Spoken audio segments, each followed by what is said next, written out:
Ladies and gentlemen, welcome to the 2020 Senior Reading, brought to you by the Writing and Publishing Department at Lincoln Park Performing Arts Charter School. Hey, it's been a school year like no other, and therefore this is going to be a senior reading like no other. But one thing hasn't changed a bit. This year, like every year since 2007, we have an amazing group of seniors who are ready to share with you their original poetry, fiction, and creative nonfiction. And this year, many of the works you're going to hear have already appeared in print, making this an even more special occasion. My name is Dan Leroy. I'm the Director of Writing and Publishing at Lincoln Park, and on behalf of my fellow instructor Deanna Beringer and our middle school instructor Cindy West, it's my great honor once again to invite you to sit back, relax, and enjoy our senior reading. Our first reader tonight is a senior from Beaver. She has been a member of the Writing and Publishing Department for 6 years, and she'll be reading poetry and creative nonfiction. Everybody, let's get things started with Julia Aloi. Hi, my name's Julia Aloi, and I'll be reading 3 poems and 1 CNF essay. Honeycomb. There is an old Tolstoy fable I like to think about. A man, running away from a beast, hurls himself into a well only to find a dragon at the bottom. He hangs on to an olive branch, the midpoint of the 2 reapers. A pack of mice scurry onto the branch and gnaw away at its root. The man soon notices a drop of honey on one of the leaves and licks it up, a momentary treat before the eternal beast swallows him. I have not found my drop of honey, but I am trying my best to remain distracted. Cellar door, cellar spider. Cellar door is thought to be one of the most beautiful phrases in the English language, though the origin of its inherent attraction is unknown. I have a few words that fall into the same category. Lemon drop, defenestration, canary, pocket-lint, pluck, shatter, flutter, quintessential, obsidian, waltz, mother.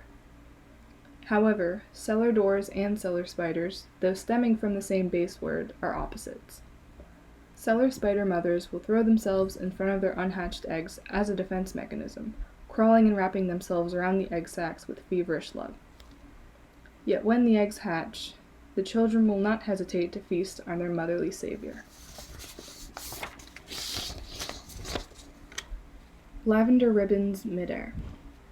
With trembling hands, you braid small bows into my hair, shades of sugar plums, pink flamingos, and soft daffodils, gumdrops of colors all colliding. A snake pounces on the rabbit as the red fox steadily eyes the gazelle, as the polar bear guts the fish, as the wolf chases the fawn, and you say motherly things to me. Yes, sometimes you do, but you do so without looking me in the eye, and never really finishing the braid, and so the bows fall.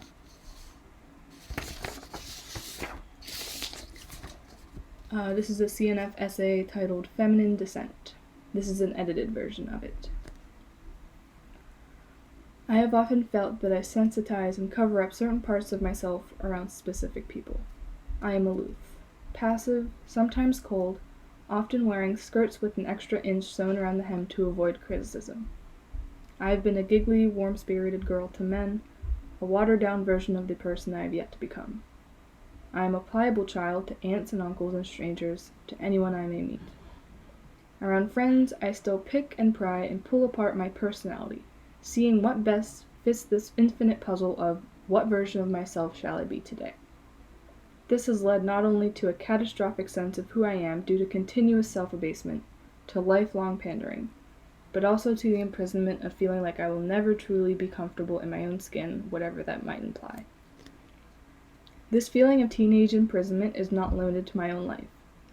Gillian Flynn writes in her novel Dark Places, I can feel a better version of me somewhere in there, hidden behind a liver or attached to a bit of spleen within my stunted childish body. Libby Day, the brooding, self-obsessed protagonist, acts out consistently as the story progresses. Never being forced to confront her own immaturity as a 30-year-old woman, she spends her days drinking, basking in unwashed clothes and food-stained sheets. The Lisbon girls of Jeffrey Eugenides, the virgin suicides ultimately end their lives as they realize the calamity that female puberty brings, associating eventual death with adulthood. In The Gender of Sound, Anne Carson mentions Aristotle's association of femaleness with all that is curving, dark, secret, evil, ever-moving, not self-contained, and lacking its own boundaries. Nameless girls of countless narratives suffer the same fate as they begin to tear apart themselves to adhere to a certain standard, ultimately ending in their own demise, emotionally or physically. Upon entering high school, my parents frequently spoke of how this was the stage where you begin to develop real opinions, real interests. I find it rather odd that this stage of uncertainty, of years of awkward teenage interactions, is the stage of my life where it is deemed that my interests are real. Were my beliefs not real beforehand? I am entering my final weeks of high school, on the brink of adulthood, and I still feel as if my thoughts and opinions, all the idiosyncrasies that make up who I am, are at large ridiculed. There have been times where I'm hushed at a dinner table, silenced by men, laughed at by boys, for simply speaking up, for breaking a version of myself that I have carefully articulated to appeal to the masses. Girls cannot be girls, they must be women. Pliable, without belief, without sound. They must laugh at the appropriate times, but never too loudly. Anne Carson writes, "It is a corollary assumption that man's proper civic duty towards woman is to control her sound for her insofar so she cannot control it herself. We see a summary moment of such masculine benevolence in Homer's Odyssey, in Book 22, when the old woman Euryclea enters the dining hall to find Odysseus caked in blood, and surrounded by dead suitors. Euryclea lifts her head and opens her mouth to utter an oliga, female shriek, associated with rituals. Whereupon Odysseus reaches out a hand and closes her mouth, saying, 'Themis, it is not permitted for you to scream just now. Rejoice inwardly.'" Our next reader this evening is a senior from Freedom. She is in her 4th year in the Writing and Publishing Department, and tonight she'll be reading poetry and fiction. Please, everyone at home, give it up for Hailey Bartlett. Girl. Girl has straight teeth, the only girl I've spoken to with them. She has a birthmark under her lip and a steady job. She says she gets high like the birds and swears that she doesn't care about anything anymore. I think she's lying because I heard her cry over the phone. I cried that night too. I keep searching for Girl on the playground. I'd like to see her legs covered in pink bumps and bites pushing through the air on the swing set. She falls and crashes into the blacktop and I pick her up. The touch of her hand excites me. If I were a bird, I'd be a hummingbird, flying forwards, backwards, and sideways. It doesn't really feel like flight when you watch it, it's more like a vibration. They don't really die if they stop flying, but sometimes it feels like they do. Girl doesn't really care about birds. She tells me about the cows that escape into her backyard from the farm just down the road. She lives around a lot of land, none of it inhabited by people, but by bugs. She crushes them beneath her feet when she walks. She doesn't know it until she wipes off the sludge. Maybe it was just mud. I find a stink bug stuck in between the screen and the glass in my bedroom window. I watch him for a few days before he disappears. I search for him within the glass. He isn't there. I look on the windowsill and find his body. There's nothing I can do now. He's dead, and he isn't coming back. Girl doesn't call me today. Her usual time is 9 o'clock. I do my homework alone tonight. I write a paper about the possible invention of mechanical hands that will do everything for us, connected by a chip in our brains. She will never read it, nor will she care to. She has work in the morning this time. One more. Up in Smoke. Miss Hilbury liked things difficult. She would ask her butler of 25 years to steep her tea with not 1, but 3 bags each cup. If you were to ask her why, she would explain that her taste buds were far more advanced than common folk who only drink from 1 bag. She also required that her sugar cubes be expertly sliced in oddly precise measurements to which she never checked, no matter how many times she threatened it. The butler knew the cubes must be placed on the side of her plate, never to be put in by any hands other than her own. Next to her tea was a handcrafted sandwich cut in the shape of a heart with crust on the side and cut into 4s. Every ingredient had to be visible: the cream cheese, cucumber, pepper, and alfalfa sprouts that would get stuck between her yellowing teeth. Her teeth were just as yellow as the satin curtains in each window, specifically drawn at a 92-degree angle, which again was never checked. The walls soon follow suit with the yellow in color, causing Miss Hilbury to demand that the walls be covered in elaborate oil paintings of every single member of the rich family holding a cigarette between their pale fingers. Her butler, however, was not a painter, but he learned, for the sake of the royal atmosphere Miss Hilbury and her ancestors worked so hard to create by smoking indoors. Not only did he dislike painting, but he disliked the scent of cigarettes and the effect on the other woman's lungs. The butler would tell her that one day she would lose hold of her lit cigarette, leading the lace tablecloth imported from Bordeaux, France, to catch fire, which would make its way to the circular rug from Istanbul and finally connect with the drapes to ignite the entire royal atmosphere in flames. She replied the same way every time he cautioned her. You know what they'll say once that happens? The butler did it. Thank you. Our next reader for you tonight is a senior in her first year in the Writing and Publishing Department. She is from Slippery Rock, and she's going to be reading a collection of poetry. Everyone, please welcome Miranda Brandon. Hi, my name is Miranda Brandon, and I will be reading a small collection of poetry I wrote. First piece is called Chewed Up Space. There's a quiet here now, not silence, but close. All noise has been chewed up and spit out, leaving this muffled, mangled thing like if TV static was tangible. I walk over to the television and turn it off, thinking silence would be better, but it's not. I want to have a conversation, even argue, but this is what you want.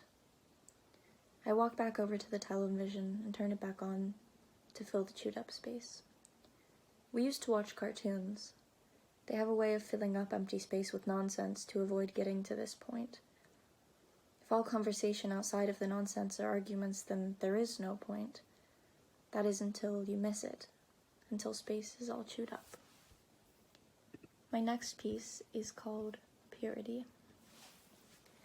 I sat in my all-white bathroom, bathing in blood.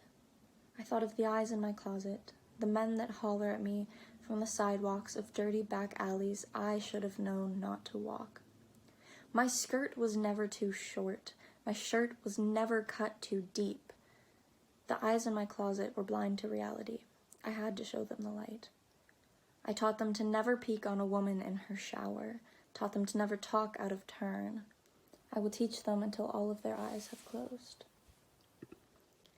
And my last piece is called Small Things.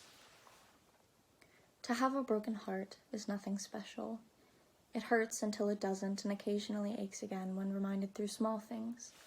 Small things may include people watching, that t-shirt they wore that one time, when someone leaves your toilet seat up, running out of the milk they liked best, the mug that they always used when you made them coffee, when you buy a new couch that doesn't recline as the old one did, the floral perfume you wore that they said they liked best, visiting any restaurant you went to together, when you go to a family gathering that they used to make more interesting, any time you put your hair up because they said they liked it better that way. These things, among others, will make your stomach clench as if it's happening all over again.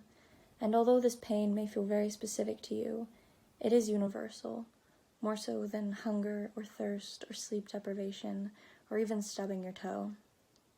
The truth is, you'll only hurt more once you've truly moved on. Thank you.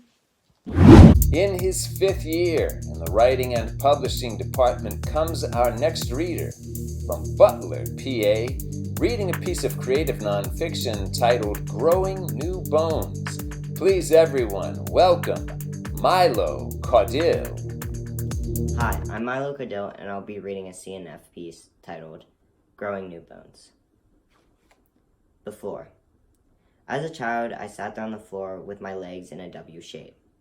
I sat that way most of my life, playing with toys, drawing, crafting, and doing anything that I was sitting for. Sitting in that W way, my preferred method. My mother said nothing to me for sitting like this because she didn't know any better, and neither did anyone else. She just saw this as a child messing around with the small little animal sculptures with oversized heads and keeping to oneself. But little did I and she know this would cause me an excruciating amount of pain. The stroller. The next step was not being able to walk for over an hour without crying in pain. My mother started bringing a stroller in age I should no longer need one at events we wouldn't stop walking. She babied me because I was the youngest, and she couldn't deal with seeing any one of us in pain again. I don't remember much from my childhood, and usually these memories go into that bin of things to dig through later and realize my perspective at the time was ignorant or narrow.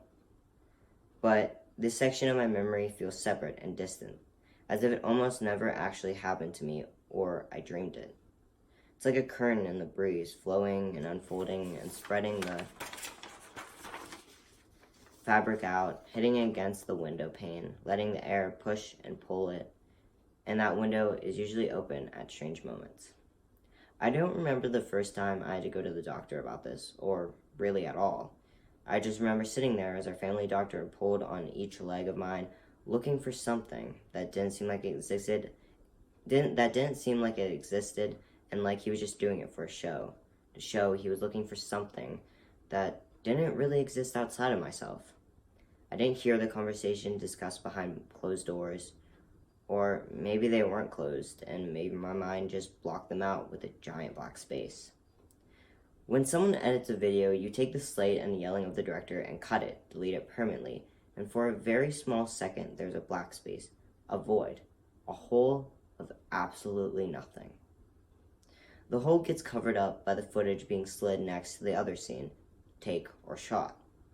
It's always covered, or sometimes it's left for an artistic choice. The inference.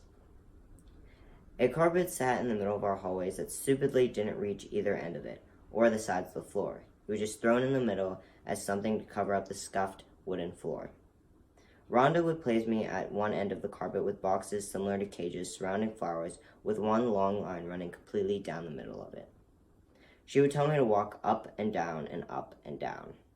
And if I leaned to one side too far, she would tell me to rewind and go back to start without collecting anything. It was a miserable time, with my brain knowing I need to walk in that line, but my hips and legs disobeying and not allowing that to happen. I was forever stuck in being slanted to one side, never walking straight, and never being able to carry myself for very long, since my bones grew as a W. The next step was to put me under, so the doctors could break both my legs and move them, so I continue my life without pain. The wait. We were waiting until the doctor said each visit that we were going to go through with that proposal. Every visit was a climax to only follow with the following action being a sigh of relief and never disappointment, even though it was uneventful. Again, everything was so distant and fake. Was it actually a thing, or did someone create this narrative? Growing new bones. As I got older and older, my legs and hips did what the doctor would themselves. They grew stronger, and I slowly gained the ability to walk straight and for more than an hour. I no longer needed to be supported by my mother with a stroller while I sobbed in the etchy fabric of the basket, holding my legs, hoping the pain would cease. I was told by a girl in middle school that I walk like a duck, which was, or maybe is, true. But as long as that black void in my head sucks up memories, and I only remember that I slowly grew new bones with an ability, walking like a duck is just fine with me. Thank you. In his third year in the Writing and Publishing Department, from Saxonburg, PA, and reading poetry this evening is our next reader. Please, everyone at home, join me in giving it up for Steviee Geagan. Hi, I'm Steviee Geagan, a senior writing and publishing major from Butler, and I'm going to read 5 poems. Divorce Diction, a Phrase Book. After Rebecca Lindenberg. It was mutual. I'm the one who served the papers. Marriage changes a person. What I initially found endearing became what I hated most about him. I love him, I'm just not in love with him. We failed to take cooling periods. We were too hasty with one another, too greedy. We peeled and peeled and peeled until all that was left was the exchange of small talk over a dinner table and our skeletons. He seems to be doing well. I haven't seen his name in the obituaries or his face on the news lately. I need time to rediscover myself. I no longer have to smother the urge to disentangle the pulsating knot of veins that marry two hearts of different beats. I don't regret the years we spent together. We spent the first year in a haze of sizzling skin and curious palms. By the third, plunging my forefinger and thumb past pink tear ducts to pluck out and pop his evergreen eyes felt less like a fantasy and more like premeditation. Marriage isn't in my nature. The stability, the comfort, the routine, all of it. It trapped me, suffocated me like a wild animal that couldn't be domesticated. He wasn't the one. In the Bible, Eve was carved from Adam's rib. I live by the ideal that there is someone for everyone, but I fear that the man's cage eyes derived from was fractured. Conjoined. Attached at the hip, iodine-slick skin stretched out over two sharp mounds of bone, bound from birth by strands of spidering veins fused together, twisted like licorice, coexisting under one thin expanse of tissue.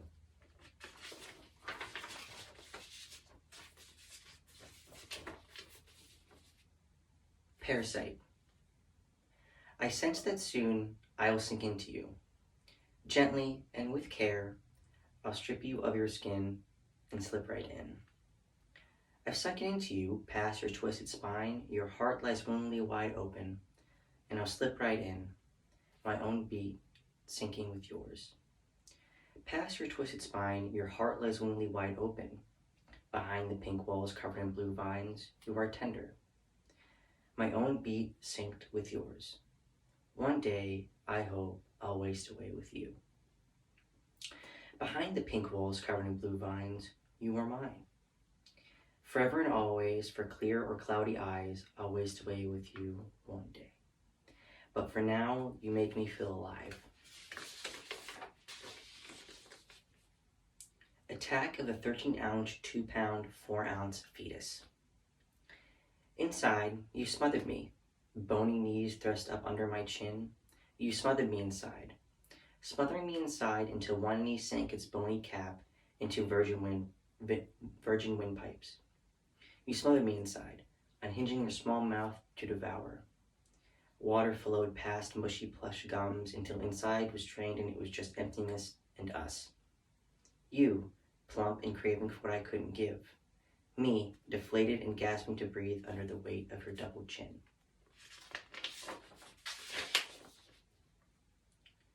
Cadaver cloak. People are destined to die the same way they were birthed, alone. What does that make us then? How will our shared life unravel? Will we live infinitely? Will our skin become slack and droop from our bones like candle wax? Will it drag behind our hunchbacks like a cape crafted of meat? Will loose nails from the floorboards catch on spider veins? Will our meat capes be unwoven stitch by stitch as we shuffle farther away from the vein hooked around the head of a bent nail? Or will we not know the merciless tug of gravity? Will our skin remain supple? Will the only weight on our backs be brought on by witnessing the skin of loved ones begin to sag and lag behind them? Will either fate be worth it? I like to think so. Our penultimate senior reader tonight comes to us from Wexford, and he is in his 6th year in the Writing and Publishing Department at Lincoln Park. Tonight, he'll be reading poetry as well as an excerpt from a creative nonfiction essay. Everyone, please give it up for Jake Shafran. Hi, my name is Jake Shafran. I've been a student at Lincoln Park for 6 years now, and I'll be reading 4 poems for you guys and an excerpt from a creative nonfiction essay I wrote. This first one is titled Success. There's no fear in failure. It is not the falling nor the feat of flying that kept man down. It was the fear of success, of touching the sky and not knowing where to go next. That kept man down. It was the fear of success, of touching the stars and not knowing what's out there. That kept man down. It was the fear of success, of skimming the bottom of the trench and knowing there is no further. That kept man down too. For what can man do in the face of success? Man cannot reach further than their arms can stretch, until they can, until stars become planets, become life, until the earth becomes a site to dig into and away from. There's no fear in failure, but in knowing there's somewhere success cannot find. There is true fear. An elegy to a large family. I could have had a large family, with bouncing babies and Hanukkah presents and $5 from an unknown aunt. I could have had a large family, with cousins I see once a year and dreaded family reunions. Instead, my grandfather is surrounded by his children and his children alone. He had a large family once. Instead, their lives were cut short. They were in circles, running and running until they were hiding in fear under floorboards. I could have had a large family, to lift my ketubah, to raise me high in my chair, to cheer as I break the glass with my husband. I could have had a large family. My grandfather was one of 9 thick-haired, thicker-skinned, kippah-wearing Polish children. My grandmother, one of 13. I could have had a large family. Instead, we were hunted. Instead, I have a family tree with branches snapped and burned in mass graves. I could have had a large family, but I don't. This is titled Stars. Flying through the air in a plane tying strings to everyone I've known below. The world a webbed piece of glass, with me in between the lines and centered at the start. There is more. I pick at the cracks, already tied with a crystal ribbon to find a web of its own. Hidden underneath a split in two in the worldwide window pane, there is more. Everyone in their own center's web, like spiders, we cling to the vestiges of shattered glass. But from metal up high to earth down low, I can see there is more. I want to crawl from the metal husk and use 8 legs to stretch myself thin. Find every crack, find every center, know them, become them, unite them. Untying bows and spinning webs of my own, there is more. I grow beyond the flying birds and flying steel. I grow beyond bows and webs and cracks. I grow beyond myself. It is only there I can see stars thrown at the earth, breaking apart, leaving pieces stuck in soil like knives. There is more.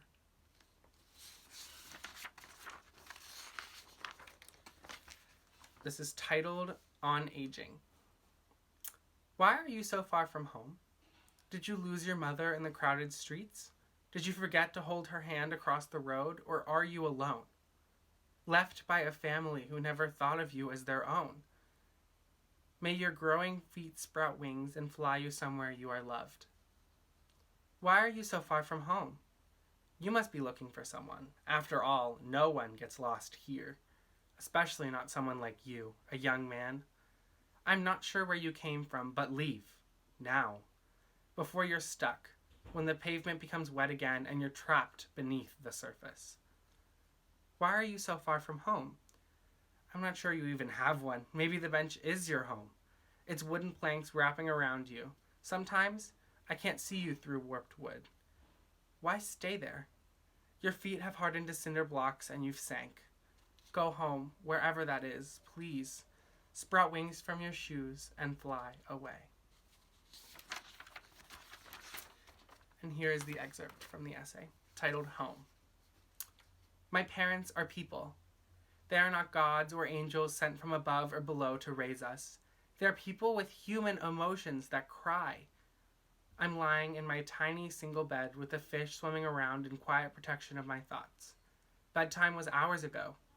My mom runs by. I think I hear a soft cry.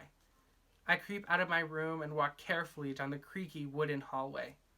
The smiling faces of my family and I look down from their photos as I stumble toward the dim light seeping under my parents' door. I hear her crying from outside, but the door's closed in front of me. I lift my ear to the wooden frame. I hear 2 people in the room, whispering. My babies aren't babies anymore, I hear. My babies are all grown up. I'm not listening anymore. I sneak back across the hallway of the smiling faces. The smiling family looks younger than when I first passed, but maybe I feel older. Before, I looked like me. I feel different now. I'm not those pictures. I'm not who I was before. I crawl under my covers and try to sleep. I lie with my eyes open. The fish seem to swim faster around me. I'm not a baby anymore. The nightlight glows next to my bed as it always does. I'm not a baby anymore. I reach over, stretching to the outlet and unplug it. It clatters to the floor. I'm not a baby anymore. But the darkness is closing in on me like a pressing force, squeezing the air from my lungs and choking me with fear of the unknown. The creaking of our century-old house sounds louder in my ears, and the fish can't protect me anymore. I reach down and plug it back in again. I'm not a baby anymore, but a little light never hurt anyone. Thank you so much for listening. Being a student at Lincoln Park has been an honor, and I can't think of a better place to grow up. So thank you. Closing things out tonight for our 2020 senior reading is a senior from Greenville, PA. She's in her second year in the Writing and Publishing department, and tonight she'll be reading poetry and prose poetry. Give it up, please, for Melia Lenkner. Stray declawed. You worry at the wooden fence, ambition severed at the knuckle, footsteps numb with ice and splinter, blood on snow, on frozen earth.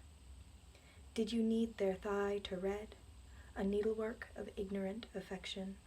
Was claw repaid with scalpel, the sting of convenience, and did they change your bandages before they turned you out into the snow? The calendar plaques. A snail is like a slug, but with a home. So, naturally, you'd think that slugs were first, and snails evolved so they could safely roam. I looked it up and found that it's reversed. In slugs, they put their shell under the slime. I cannot think of anything that's worse than having shells and losing over time your light, convenient shelter from the rain. Still, with the rise of slugs, the snails declined. Exposed to platinum, a snail will change from baby snail to baby slug with ease. While both are gastropods, no shell remains. While Darwin surely knew a thing or three, in terms of snails and slugs, I have my doubts. There is no clear advantage I can see in taking such a vulnerable route. Girls will be girls. My roommate at the psych ward was a girl about my age, 15 at the time, and we would sit on our beds cross-legged, chattering away like high school movie besties at a high school movie slumber party, gossiping like the high school girls we were supposed to be. There was a no-touching rule, so we couldn't braid each other's hair, but she told me all about her best friend, who she wished was her boyfriend, and I talked smack on the rude nurse with a sour face, and we sat together during our designated lunch hour to complain about the cafeteria food. Bedtime for insomniacs is meant to put an end to conversation. Unlatched door ajar, blinding sliver of hallway fluorescence, darkness interrupted. Stifled giggling, a nurse's pacing footsteps on linoleum.